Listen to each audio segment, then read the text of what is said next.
Hello friend, study class 0.2 में आपका स्वागत है। तो चलिए दोस्तों, आज हम बात करते हैं class 12th geography important question and answer अध्याय 6 तृतीयक और चतुर्थक क्रियाकलाप। तो क्वेश्चन पहला क्या है, अंकीय विभाजन क्या है, किसी देश में अंकीय विभाजन किस प्रकार परिलक्षित होता है।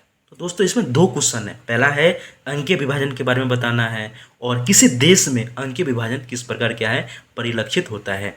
तो विस्तार से समझते हैं क्या क्या आपका दे रखा है दोस्तों। तो पहला क्या है आपका, इसमें आंसर में सूचना और संचार प्रौद्योगिकी पर आधारित विकास से मिलने वाले अवसरों का वितरण पूरे ग्लोब पर असमान रूप से वितरित है। तो सूचना और संचार प्रौद्योगिकी के आधार पे है ना, पूरे ग्लोब पर असमान रूप से क्या है विस्तृत है। सूचना और संचार प्रौद्योगिकी तक सभी देशों की समान पहुंच नहीं है। तो सूचना और संचार प्रौद्योगिकी तक सभी देशों की समान पहुंच नहीं है। विकसित देश इस दिशा में आगे बढ़ गए, जो विकसित देश है वो इस दिशा में आगे बढ़ गए, जबकि विकासशील देश पिछड़ गए हैं। इसी को क्या बोलते हैं दोस्तों, अंकीय विभाजन कहते हैं। और इसी में दूसरा का आंसर क्या दे रखा है दोस्तों, देश के भीतर अंकीय विभाजन।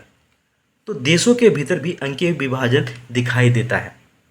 उदाहरण के लिए भारत और रूस के अलग अलग भागों में इस प्रौद्योगिकी के विकास में काफ़ी अंतर पाया जाता है। देश के बड़े बड़े महानगरों में सूचना और संचार प्रौद्योगिकी की भरपूर सुविधाएं उपलब्ध है, जबकि ग्रामीण और दुर्गम क्षेत्र इस सुविधा से क्या है दोस्तों, वंचित है। तो ये आपका है देशों के भीतर अंकीय विभाजन। तो इस टाइप के क्वेश्चन आएगा दोस्तों, तो आपको ऐसे ही आंसर देना है और आपको पेपर में एक भी नंबर नहीं कटेगा दोस्तों। तो पहले आपको इसको अंकीय विभाजन के बारे में बता देना है और किसी देश में अंकीय विभाजन किस प्रकार परिलक्षित है तो उसके बारे में बता देना है। ये आपको ब्लैक पेन से लिख देना है कि देशों के भीतर अंकीय विभाजन, उसके बाद आप आंसर दे दो, तो किसी का मजाल नहीं कि आपके नंबर कट सकते। दूसरा क्वेश्चन, चतुर्थक सेवाओं को उदाहरण सहित समझाइए। तो देखते हैं दोस्तों आंसर में क्या है इसके बारे में। चतुर्थक सेवाओं के अंतर्गत कर्मचारियों के विशिष्ट ज्ञान का उपयोग किया जाता है।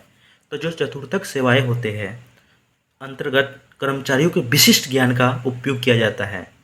प्राथमिक एवं द्वितीय सेक्टरों से बड़ी संख्या में चतुर्थक सेक्टरों की तरफ सेवाओं को प्रतिस्थापन हुआ है।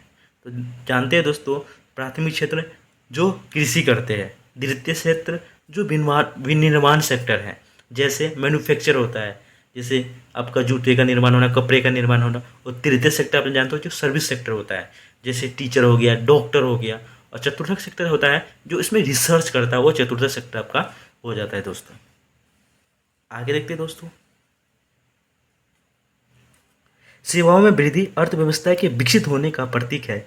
एक ही प्रकार का काम तृतीय या चतुर्थक दोनों हो सकता है। तो एक ही प्रकार का क्या क्या काम है दोस्तों, तृतीयक भी हो सकता है और चतुर्थक भी हो सकता है। जैसे एक डॉक्टर है, वो अपना क्या करता है, मरीजों की देखभाल करता है, माने सर्विस देता है।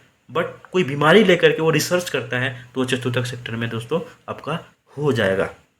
आगे देखते हैं दोस्तों, आगे आपका क्या है। जैसे अध्यापक तृतीयक श्रेणी में है, किंतु यदि कोई अध्यापन नवीन शिक्षण पद्धति में काम में संलग्न होकर के किसी प्रकार का आविष्कार करता है, तो वही आपका क्या हो जाएगा दोस्तों, जो तृतीय श्रेणी में वो चतुर्थक श्रेणी में हो जाएगा। तो वह चतुर्थक में शामिल हो जाता है। तीसरा क्वेश्चन, थोक व्यापार और फुटकर व्यापार में अंतर बताओ। तो थोक व्यापार और फुटकर व्यापार में अंतर बताने के लिए आएगा दोस्तों, तो आपको ऐसे ही बताना। बहुत ही इंपॉर्टेंट क्वेश्चन है दोस्तों पेपर की दृष्टि से। तो वर्ड से ही आपको पता चल रहा है कि थोक व्यापार का मतलब क्या होता है। थोक जहाँ पे आपको थोक में मिलता है, जैसे आप मंडी में जाते हो, जैसे एक आलू प्याज का मैं एग्जांपल ले लेता हूँ दोस्तों। तो जैसे जैसे मंडी है दिल्ली में, जैसे आज़ादपुर हो गया आपका, है ना। तो आज़ादपुर मंडी में जाएंगे तो वहाँ पे 1 किलो 2 किलो हम बोलेंगे तो बिल्कुल सुनेगा नहीं भाई। वहाँ पे बोलेंगे 50 किलो 100 किलो, 10 कट्टा चाहिए, 12 कट्टा चाहिए, तो आपको तुरंत मिल जाएगा दोस्तों। तो वही क्या होता है, थोक माने थोक में मिलना। और फुटकर व्यापार, जैसे वो आलू बाज़ार में बिकता है वहाँ पे, तो हम 250 ग्राम भी बोलते हैं, 1 किलो भी बोलते हैं, 2 किलो भी बोलते हैं, 5 किलो भी बोलते हैं, तो दोस्तों वहाँ पे मिल जाता है। तो थोक व्यापार क्या होता है, थोक व्यापारी उत्पादक से माल क्रय करके फुटकर व्यापार को विक्रय करते हैं। तो क्रय माने क्या होता है दोस्तों? खरीदना। विक्रय माने क्या होता है? बेचना। और फुटकर व्यापारी क्या होता है? फुटकर व्यापारी थोक व्यापारी से माल क्रय करके उपभोक्ता को विक्रय करते हैं। तो उपभोक्ता माने क्या होता है? जिसका उपभोग करता है। जैसे हमें आलू लाएंगे, उसकी सब्जी बनाएंगे, खा जाएंगे, तो क्या होगा? उपभोक्ता हो गया दोस्तों, है ना। इसमें क्रय और विक्रय दोनों होते हैं। तो जो थोक व्यापारी क्या करते हैं? क्रय माने खरीद करके लाते हैं और विक्रय माने बेच भी देते हैं, है ना। इसमें कम मात्रा में किया जाता है और विक्रय भी कम मात्रा में किया जाता है। तो बेचने वाले होते हैं वो ज़्यादा नहीं लाते दोस्तों, है ना। 10 कट्टा लिया है, 5 कट्टा लिया है ना। तो इसमें कम क्रय कम मात्रा में किया जाता है और विक्रय भी कम मात्रा में भी किया जाता है। क्रय माने कम खरीदते हैं और विक्रय भी कम करते हैं। बट यहाँ पे क्या है दोस्तों, थोक में इसमें क्रय भी ज़्यादा खरीदते हैं और विक्रय दोनों अधिक रहती है। तीसरा पॉइंट क्या है दोस्तों? तीसरा हम समझते हैं, इसमें अधिक मात्रा में पूंजी की आवश्यकता होती है, क्योंकि ज़्यादा खरीदोगे तो आपको ज़्यादा पैसे की आवश्यकता है। इसमें कम से पूंजी, है ना, कम पूंजी से काम हो जाता है। माने क्रय कम करते हैं तो कम पैसे की आवश्यकता है। थोक व्यापारी द्वारा बिक्री किए गए माल का पुनः विक्रय हो जाता है। तो थोक व्यापारी क्या करते हैं? जो सामान खरीदते हैं उसको फिर से बेच देते हैं। जैसे थोक व्यापारी आलू खरीदा, है ना, किससे खरीदा? किसान से खरीदा, थोक में खरीदा होगा, और फिर क्या करते हैं? बेच देते हैं। तो थोक व्यापारी द्वारा बिक्री किए गए माल का पुनः विक्रय होता है। चौथा, फुटकर व्यापारी के द्वारा बिक्री किया गया माल का उपयोग होता है। तो क्या करता है? इसका यूज किया जाता है, जैसे आम पब्लिक। चौथा क्वेश्चन, ग्रामीण विपणन केंद्र और नगरीय विपणन केंद्र में अंतर बताओ। तो विपणन का मतलब दोस्तों ग्रामीण बाजार केंद्र और नगरीय बाजार केंद्र में अंतर बताओ। तो विपणन का मतलब बहुत सारे बच्चे समझ नहीं पाते हैं, इसलिए मैं आपको बता दिया स्टार्टिंग में कि विपणन का मतलब होता है बाजार। तो अंतर कभी भी आएगा तो दोस्तों ऐसे ही आपको डिस्क्राइब करना है, वर्णन करना है। तो एक एक करके हम समझते हैं कि ग्रामीण विपणन केंद्र और नगरीय विपणन केंद्र क्या होता है। ग्रामीण विपणन केंद्र, ये केंद्र निकटवर्तीय बस्तियों का पोषण करते हैं। और नगरीय विपणन केंद्र, ये केंद्र अधिक विशिष्टीकृत नगरीय सेवाएं प्रदान करते हैं। दूसरा, ये केंद्र स्थानीय संग्रहण और वितरण केंद्र की सेवाएं प्रदान करते हैं। और ये केंद्र स्थानीय सेवाओं के साथ साथ विशिष्टीकृत वस्तुएं सेवाएं प्रदान करते हैं। तीसरा, इन केंद्रों पर व्यक्तिगत, है ना, इन केंद्रों पर क्या है दोस्तों? व्यक्तिगत और व्यावसायिक सेवाएं सुविकसित नहीं है और ये केंद्र विनिर्मित वस्तुएं प्रदान करते हैं। चौथा क्या है दोस्तों? चौथा हम देखते हैं, ये केंद्र केवल स्थानीय ग्रामीण आवश्यकताओं की ही पूर्ति कर सकते हैं। और ये केंद्र क्या है? व्यावसायिक सेवाएं जैसे वकील, अध्यापक, परामर्शदाता एवं चिकित्सा की सेवाएं प्रदान करते हैं। पर्यटन सेवा से क्या अभिप्राय है?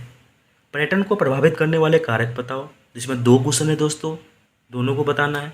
पहले तो पर्यटन सेवा से क्या अभिप्राय है और पर्यटन को प्रभावित करने वाले कारक बताओ। पर्यटन एक यात्रा है, यात्रा ही तो करते दोस्तों, जो व्यापार की बजाय खुशी, सुख या आमोद प्रमोद के उद्देश्य से अधिक की जाती है।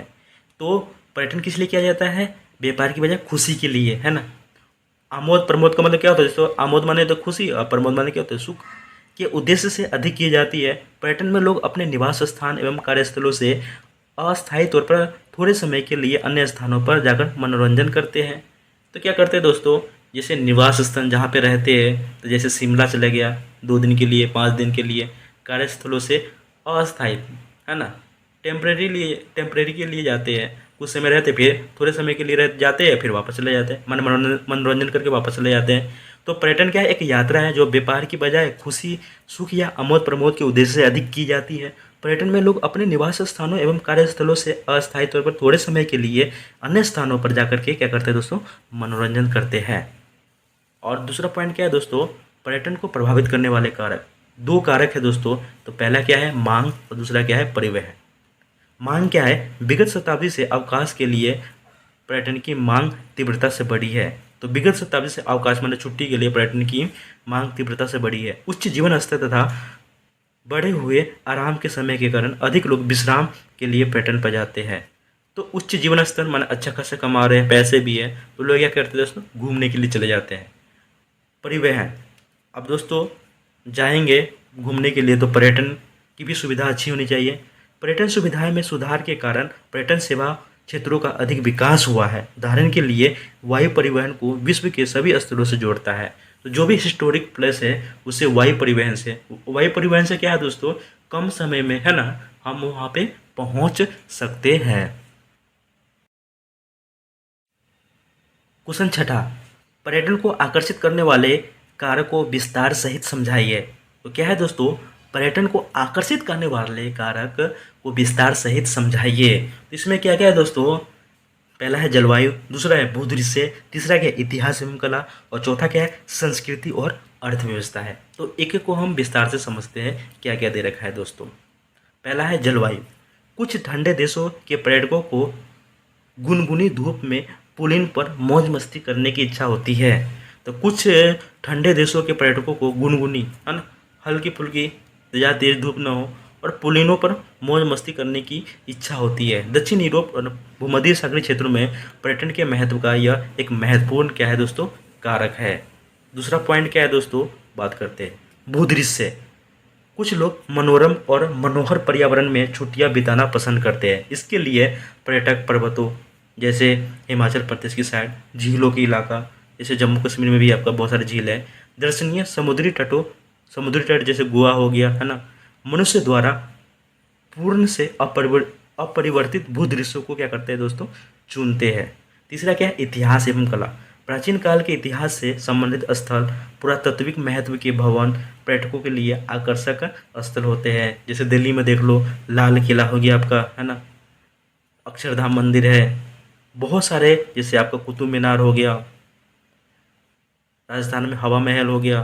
तो बहुत सारे स्थल हैं, वहाँ पे ऐतिहासिक कला है और प्राचीन काल के इतिहास से संबंधित स्थल, पुरातात्विक महत्व के भवन पर्यटकों के लिए क्या करते हैं दोस्तों, आकर्षक स्थल है।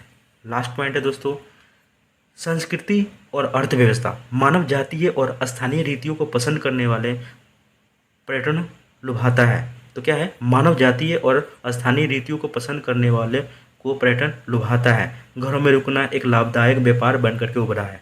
तो आजकल क्या है दोस्तों, जैसे कोई इंग्लैंड से आता है या अमेरिका से आते हैं, तो जैसे भारत की जो संस्कृति होता है, तो मानव जातीय, भारत की संस्कृति, स्थानीय रीतियों, उस क्षेत्र के रीति रिवाज कैसा है, कैसा खान पान है, रहन सहन है, को पसंद करने वालों को पर्यटन को लुभाता है। तो वो लोग देखते हैं कि भारत के लोग जैसे गाँव में कैसे रहते हैं, तो वहाँ पे भी क्या धीरे धीरे क्या विकास हुआ, वो आएंगे, घरों में रुकेंगे, है ना, तो धीरे धीरे क्या होगा, लोगों को रोजगार मिल जाएगा, है ना, तो एक तरीके से व्यापार बन जाएगा। घरों में रुकना एक लाभदायक व्यापार बन करके क्या है दोस्तों, उभरा है। दोस्तों अगर ये वीडियो आपको अच्छा लग रहा है तो लाइक, सब्सक्राइब एंड शेयर कीजिएगा। जय हिंद, जय भारत।